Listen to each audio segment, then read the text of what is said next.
Hi friends, I'm Dr. Randy Schroeder and I wrote the 3-time national award-winning marriage book, Simple Habits for Marital Happiness, Practical Skills and Tools that Build a Strong, Satisfying Relationship. I have helped more than 1,500 couples achieve a gratifying marriage relationship, and I want to share these simple yet very effective habits that make a positive difference for every marriage relationship.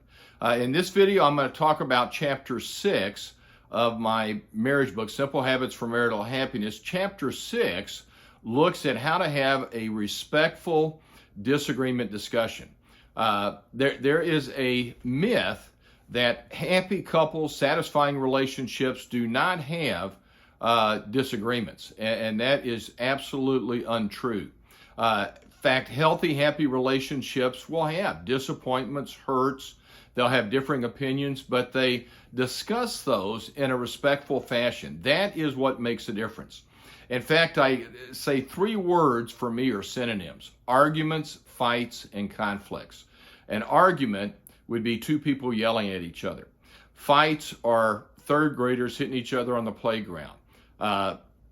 Conflicts are 2 countries going to war. We do not want to have conflicts in our marriage relationships.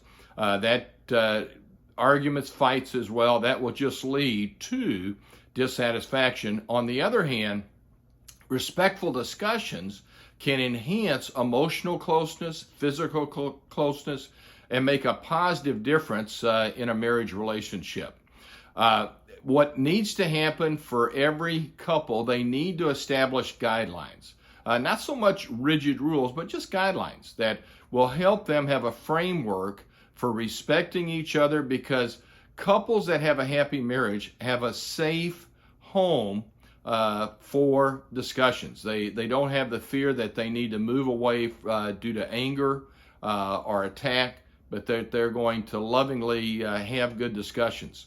There are 16 guidelines in Chapter 6 of Simple Habits for Marital Happiness, and I'm going to share just a few that have made a very positive difference for numerous marriages, and in many instances actually prevented divorces. The first one is to stay inside the 9s.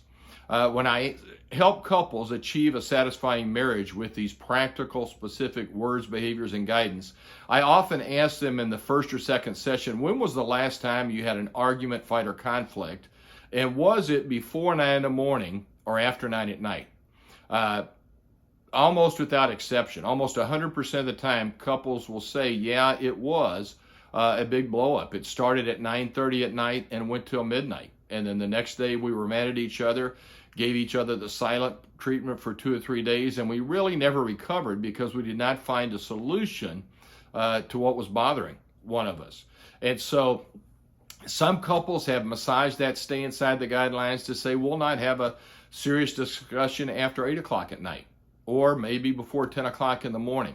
The key is your heart has to be in a pleasant mood. You have to be in a good mood to look for solutions, not attacks on one another. And you have to have the energy to look for solutions. And often our feelings are tender early in the morning and they're tender late at night. And so we're going to be more in a blame and attack mode than looking for solutions. And we'll also be more likely to get defensive when our spouse uses a speak the truth in love with us and wants to have a discussion. That one guideline, I've had hundreds of couples say, Dr. Schroeder, that saved our marriage from divorce, that stay inside the 9 guidelines. A second critical guideline is to always be seated.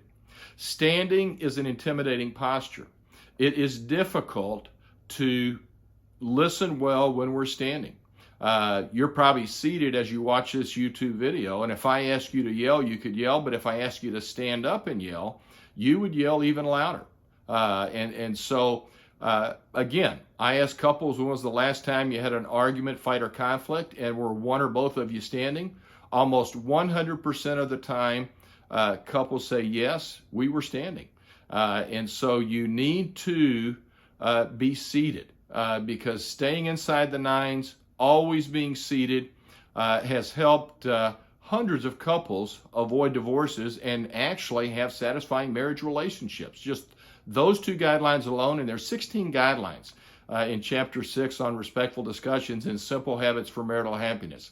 I often suggest, and you can't always do this if you have kids at home, but that you sit around the kitchen table. In the conference world, when there's a discussion that needs to take place, everyone sits around the conference table. In the marriage world, what I have found is that when couples sit adjacent to one another at a kitchen table, they're more focused on solutions than blame. But wherever you decide to have your discussion, make sure you're seated. Some couples do it on the sofa, the kitchen island. Some couples go to the basement to get away from the kids, or they'll get 2 chairs and take them to the bedroom and sit in the bedroom, but they're seated. So they listen to each other and respect each other's opinion. Another key guideline is to never, never, never interrupt. In fact, they've done research on marriage institutes on premarital couples to determine what is the common denominator for unhappiness, separation, and divorce. And they would have premarital couples discuss a disagreement for an hour and 15 minutes, and then they coded the communication. And then they came back to try to determine 5 years later which couples were happy, which were unhappy, which were separated, and even which were already divorced. And what they found as the common denominator were interruptions. And often when a couple interrupts each other, they stand up, stop their being seated, and they're not listening well, and they end up yelling at each other. And so never, never, never interrupt. And you may be thinking, well, Dr. Schroeder, how do I do that? Well, the 16 guidelines in this chapter 6 on respectful discussions and simple habits for marital happiness go into great detail about how you can have respectful discussions and never interrupt one another. I really appreciate you listening to this video. Will you please subscribe to my YouTube channel? Please also consider giving comments on this video or other videos that you'd like to see about life challenges or relationships.